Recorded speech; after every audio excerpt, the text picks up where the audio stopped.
working on. Now let me give the mic over to Senator Heller. Mr. Chairman, thank you, and thanks for your leadership on this issue and holding today's hearing. And I want to thank my colleagues who were here earlier. And you can tell that when it comes to these veterans issues, it's very bipartisan, and it's good to have and see that kind of support for our veterans here in this country. I want to thank those that are here as witnesses that will testify, and I also want to thank those that are in the audience for taking time from your busy schedule to show support on these bills. I have a number of bills that will be discussed today that I've written or co-sponsored, and I'd like to touch on a few of them, if I may, Mr. Chairman. First, I'd like to discuss the Accountability for Veterans Act. It's no secret this community has been holding vigorous oversight of the backlog at the VA for disabilities and benefits claims. To say the patience on this is thinning is probably an understatement. In Las Vegas and Reno, there are more than 10,000 pending claims. Las Vegas veterans have been hit particularly hard by the economic downturn, and these disability payments are critical to these veterans who are trying to make ends meet.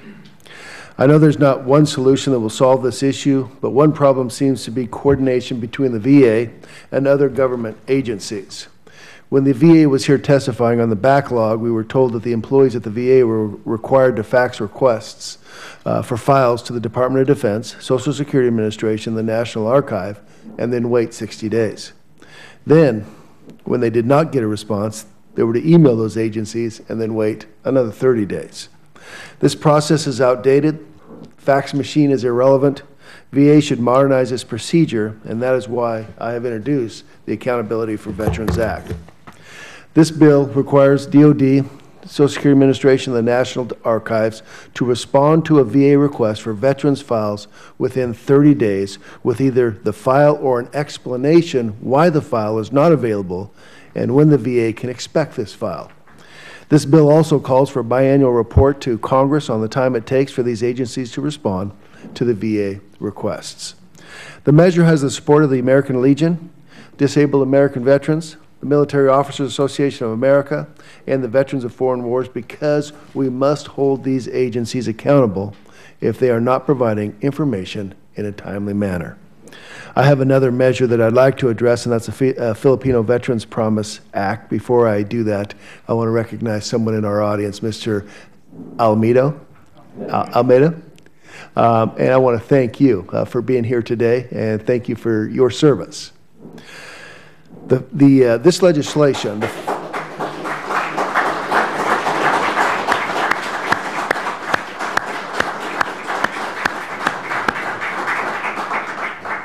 the Filipino Veterans Promise Act is bipartisan and bicameral and fulfills the obligation that the United States makes every effort to ensure that individuals who served our nation are properly recognized for their contributions to our nation.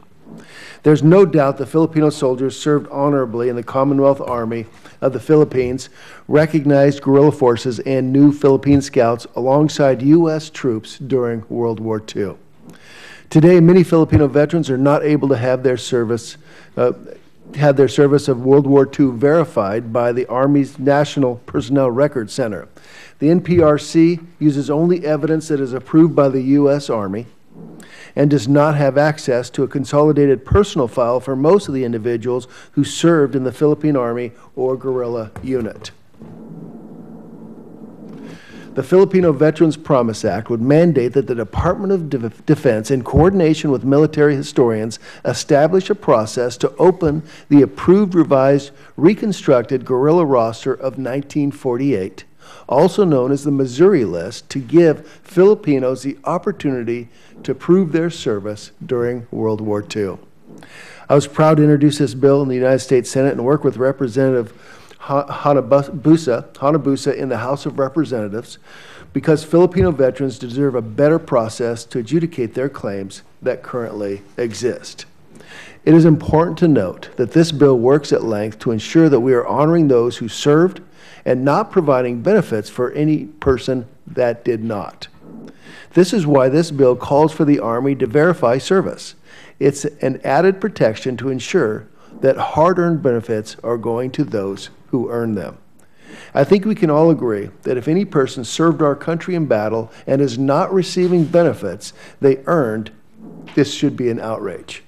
Las Vegas in particular has a large Filipino population, and a number of Filipinos there are still seeking recognition as veterans.